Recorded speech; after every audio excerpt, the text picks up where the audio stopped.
Greetings, free thinkers. Welcome to the Hoggcast. How are you doing today? I hope you're doing fine. I certainly am. Okay, what do we have for you on today's episode? We have for you a couple of clips from Australia.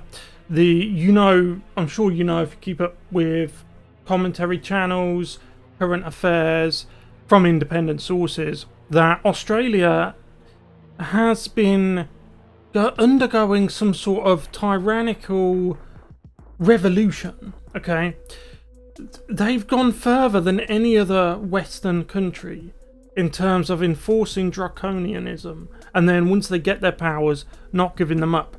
Now, one of the two clips I have to show you is of the Australian truckers' protests. They've been staging a truckers' version of a walkout where they haven't been doing their drops and so on and so on. And then you have the inevitable response to that, which is the supermarkets and the stores having empty shelves. Anyway, look, let's get into this video. First, if you haven't yet, please like the video if you find it informative. Subscribe to the Hoggcast, hit the notification bell, share the video around, and let me know what's going on down below in the comments. Also, of important note, you will notice a join button. We now have a membership scheme, the Coffee Club, for a price of a cup of coffee once a month. You can support the Hoggcast. We are the underdogs, so that if you could do that, that would be fantastic. Anyway, look, let's get into the video. Okay, so first we have the empty shelves. Look at Woolies in Hurstville. Everything is empty. Literally empty. Hey, why is everything empty? There's a strike in the supplier, and that's why we didn't get any more on that. Oh, he's buying supplies. We're still waiting. I don't know. We're supposed to get wow. today, but we didn't get. That's crazy, man. Everything is gone. Nothing. Their trucks aren't coming in. Now that's the point. So as you can see, the shop, I believe it's the shop owner or manager or just an employee, says that the trucks aren't coming in. He said himself that the supplies aren't arriving, the supplier. Who might be supplying the supplier? Who might be transporting the goods that the supplier supplies to the stores? That would be the truckers. So we'll move on. We'll have a look at the truckers' protest right now. So this is a truckers' blockade in Australia. Look, for many years under the Trump presidency, you knew that the left were constantly protesting about this and that. But their idea of a protest was doing what they did in Minneapolis or Kenosha or Los Angeles, Portland, Seattle. It serves no real purpose. They're just protesting because protest, right? Whereas these guys, these truckers, who for all intents and purposes, surely must be conservative, I would imagine that they are, one being truckers, two opposing the draconianism. Okay, it has a goal. This protest is aimed at achieving something. Okay, making that the government sit up and notice. I'm sure you've seen the clip of now 2 Australian government officials using the phrase in a slip-up, Freudian slip, New World Order. I'm sure you've heard them say that. I'm sure you've seen the clip. What are people to think? Okay, I'm not getting all kooky and woo, but what are people to think?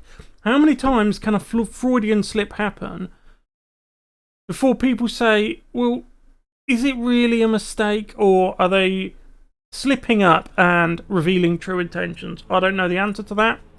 I'm just musing on it. Oh, yes.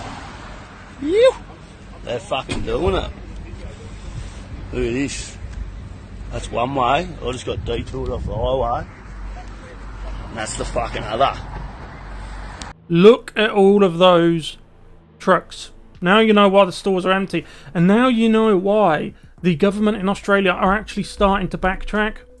Hot off the press news just this morning is that government, I'll show you it actually after this, that the government in Australia is considering kind of backtracking on some of the more draconian stuff, because this is what needs to happen. This is useful protest.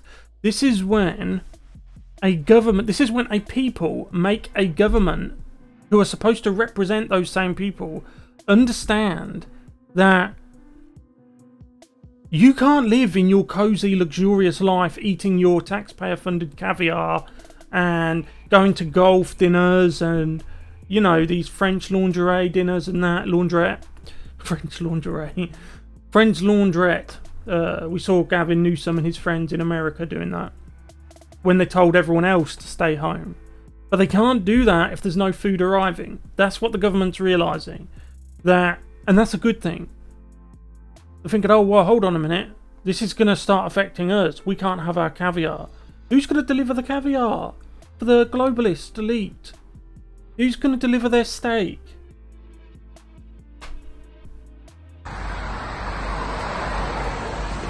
Fucking pisser. And this is another thing, right? I love, for example, here in Britain, we have the healthcare, the National Health Service, the NHS, we call it. I've been there to hospitals, I'm sure most people have. And I'll tell you something, the NHS, excuse me, is something to be treasured. And everyone who works at the NHS, on merit for their job, are good people. I know there's a lot of SJW type, lefty type people who work there. But even though their ideas are bad, I can separate their ideas from the person themselves. And if they are a nurse or a doctor, then you have my respect. But in the early days of the Rona, the Coof situation, they were trying to use that as a cudgel to bludgeon anyone else who disagreed with them. Oh, well, I'm working on the front line. Well, so do truckers. So do warehouse operatives. So do bricklayers. You wouldn't have a hospital if it wasn't for bricklayers and carpenters. Okay, you wouldn't have a supplied hospital if it wasn't for the truck drivers, the sorters, the pickers, the packers. Okay? So, and you don't see anyone else using their profession as a cudgel to bludgeon someone ideologically. That only seems to happen on the left. So, next, this clip in which you often hear people talking about the mark of the beast and what it is, and how without it you would be locked out of being able to trade, being able to buy, to sell, basically locked out of society. You can't blame people for drawing those comparisons when you have this. So this is it's a member of the government in Australia who is telling people that if you don't get the poke, you will be locked out of society. I mean, don't take my word for it. Listen to what he has to say. Locked down. We're going to move to a situation where, to protect the health system, we're going to lock out people who are not vaccinated and can be. If you're making the choice not to get vaccinated, then you're making the wrong choice. You're making the wrong choice. And for safety's sake, and back to that point about how much work our nurses have to do, as this becomes absolutely a pandemic of the unvaccinated and we open everything up, it's not going to be safe for people who are not vaccinated to be roaming around the place, spreading. They're going to lock you out of society to protect you. They're doing you a favour, right? By locking you out of your own society. You notice how they never run. When they want to get elected, they never run on this stuff. It's all interest rates will remain stable. Migration will come down. You know, things like that. We will tackle crime. We will take back the house. Yet as soon as they get elected, it's, we're going to lock you out of your own society unless you get this poke. And then it'll be that booster and then that booster. Where's the money coming from this, for all of this? You're paying for it. In fact, you're not even paying for it because your country's bankrupt thanks to these people. Most Western countries are close to bankruptcy. They have had deficits for a long time. And as such, you're having to borrow the money. Do you know where a lot of the money's coming from? Being borrowed? China. China is playing a much better game than the West. The West, we look like fools. We are fools. We're being fools to ourselves. The virus. That's what they'll be doing. So there's every reason to get vaccinated. And there are appointments available, and there'll be even more appointments available throughout September, October, November. Let's get to those thresholds as fast as we possibly can. But yes, there's going to be a vaccinated economy, and you get to participate. Now, this is the thing. These people who say we are anti-poke, right?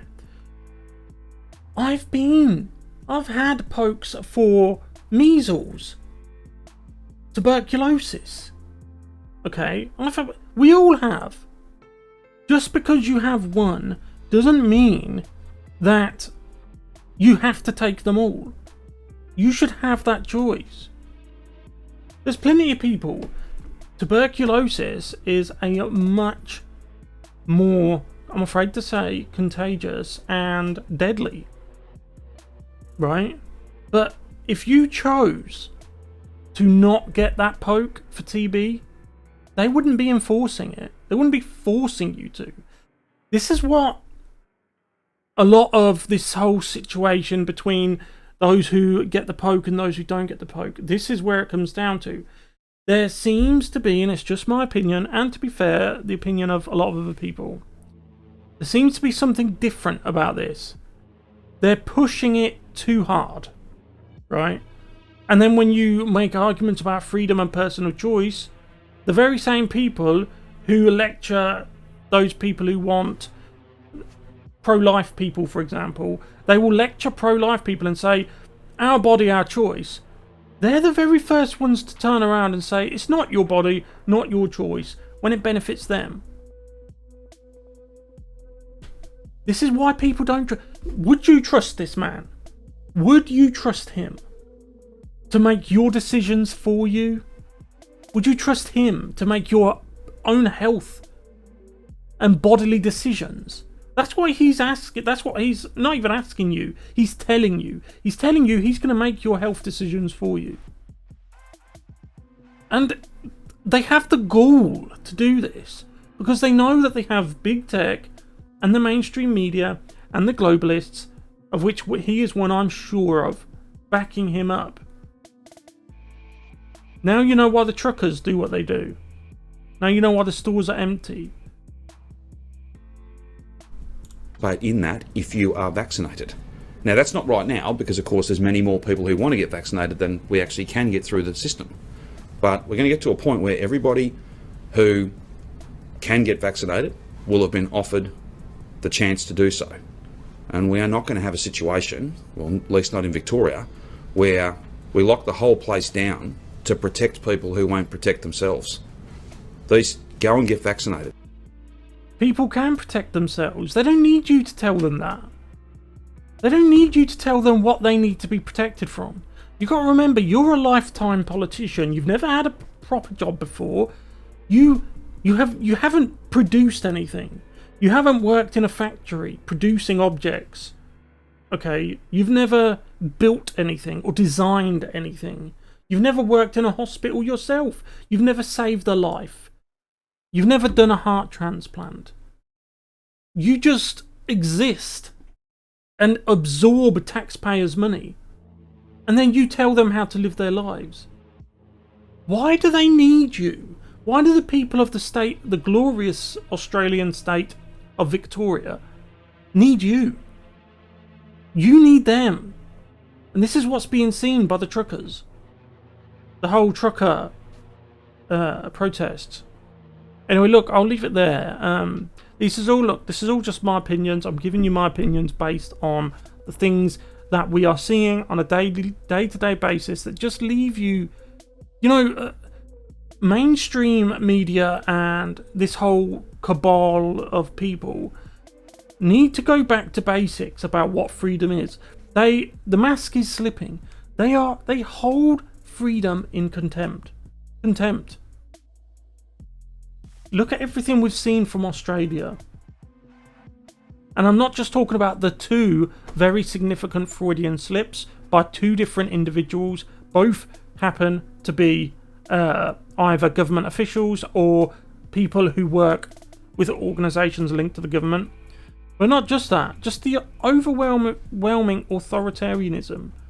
They're even dictating how many beers people can have now. But what does that have to do with Rona? It's colossal overreach. But look, I feel like I've made my point.